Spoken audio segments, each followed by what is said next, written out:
કચ્છના પશ્ચિમ ભાગમાં જંગલ અને વન્યજીવનના સંરક્ષણ માટે મહત્વપૂર્ણ પ્રોજેક્ટ આગળ વધી રહ્યો છે। નારાયણ સરોવર નજીક ધુણઈ જંગલ વિસ્તારમાં leopard rescue and safari centre તૈયાર કરવામાં આવી રહ્યું છે, જ્યાં માણસ સાથે સંઘર્ષમાં આવેલા દીપડાઓને સુરક્ષિત રીતે રાખીને તેમના સંરક્ષણ સાથે પર્યાવરણ સંતુલન જાળવવાનો પ્રયાસ થઈ રહ્યો છે। જંગલો મનુષ્ય જીવન માટે અત્યંત મહત્વપૂર્ણ છે। પર્યાવરણનું સંતુલન જાળવવામાં જંગલ અને વન્ય પ્રાણીઓનું વિશેષ યોગદાન છે। ઓક્સિજનથી ભરપૂર સ્વચ્છ હવા અને કુદરતી સંતુલન જાળવવામાં જંગલો મહત્વની ભૂમિકા ભજવે છે। કચ્છ જિલ્લામાં પણ સુંદર જંગલો, પહાડો અને દરિયાકાંઠાને કારણે સમૃદ્ધ પર્યાવરણ જોવા મળે છે, જેને જાળવવા ફોરેસ્ટ વિભાગ દ્વારા અનેક પ્રયાસો કરવામાં આવી રહ્યા છે। નારાયણ સરોવર કનોજ ગામની નજીક ધુણાઈ જંગલ વિસ્તારમાં અંદાજે 275 હેક્ટર વિસ્તાર આપણે લેપર્ડ સફારી માટે રિઝર્વ કરેલો છે અને એમાં લેપર્ડ સફારી ભવિષ્યમાં થવાની છે। અત્યારે આપણે હાલ વાત કરીએ તો આપણે 13 લેપર્ડ સક્સેસફુલી એસ્ટાબ્લિશ થઈ ગયેલા છે અને લગભગ એકાદ વર્ષથી અમે એની પાછળ એના ઓબ્ઝર્વેશનમાં છીએ। તો કચ્છનું વાતાવરણ એમને માફક આવી ગયેલું છે।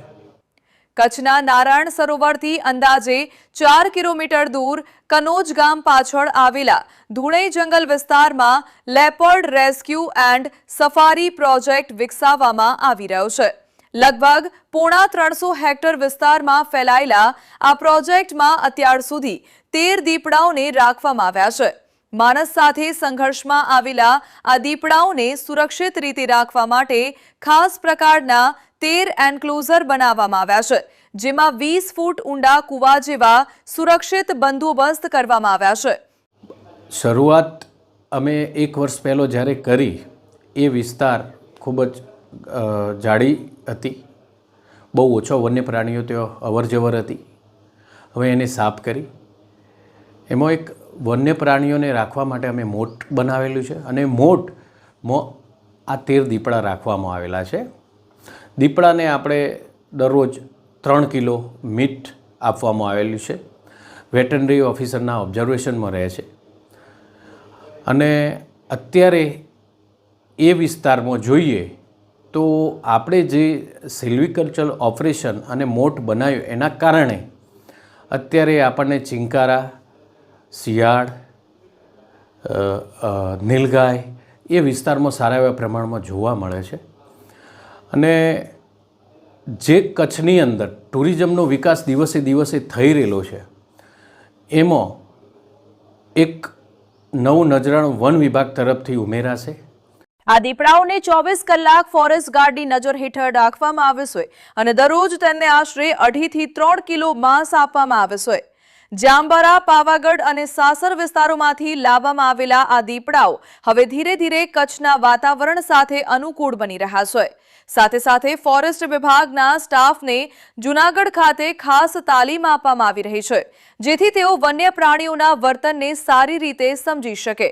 એ ડિઝાઇન એસ્ટાબ્લિશ્ડ કે ભાઈ લેપર્ડ કેટલી હાઇટથી જમ્પ મારી શકે, બહાર ના નીકળી જાય, એ માટે આપણે જે ગુજરાત વન વિભાગ દ્વારા જુદી જુદી જગ્યાએ જે મોટ બનાવેલા છે એનો અભ્યાસ કરી અને અહીંયા ડિઝાઇન બનાવવાની આવેલી છે।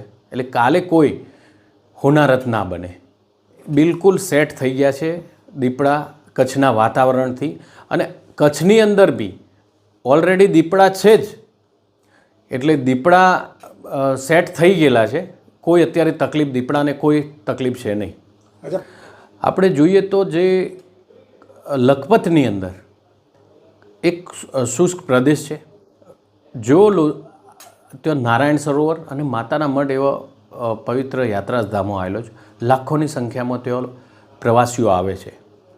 જો એ પ્રવાસીઓ વિઝિટ કરશે આ વિસ્તારની સફારીની તો લોકલ લોકોને રોજગારીમાં ખૂબ જ ફાયદો થશે।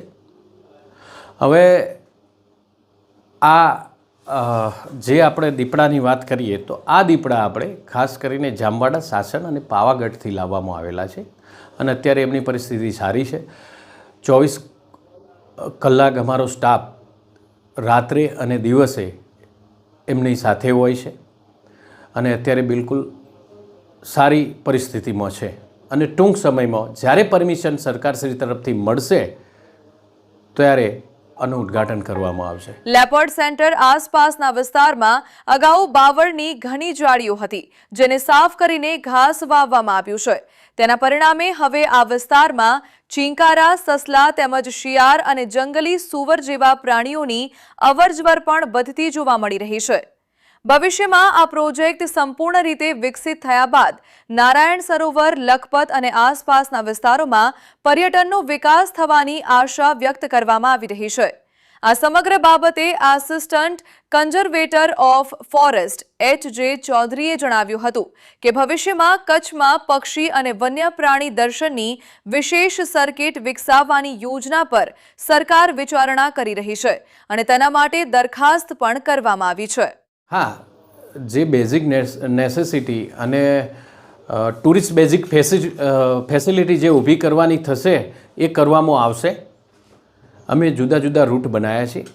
નારાયણ સરોવરથી કનોજ ગામ અને કનોજ ગામથી ધુણાઈ પહોંચ્યા પછી આ લેપર્ડ સફારી આવેલી છે. ટોટલ અમારો 449 હેક્ટર વિસ્તારમાંથી અમે 275 હેક્ટર વિસ્તાર આના માટે નક્કી કરવામાં આવેલો છે. એટલે કનોજથી ત્યાંથી ગામની બિલકુલ પાછળ દરિયા કિનારો અને લેપર્ડ બંનેનો બી નજારો લઈ શકાશે. અત્યારે કચ્છની અંદરથી કાળિયાર નાબૂદ થયેલા છે, પરંતુ આ લેપર્ડ પ્રોજેક્ટની સાથે સાથે ભવિષ્યમાં કાળિયાર બી જોવા મળે તો નવાઈની વાત નહીં.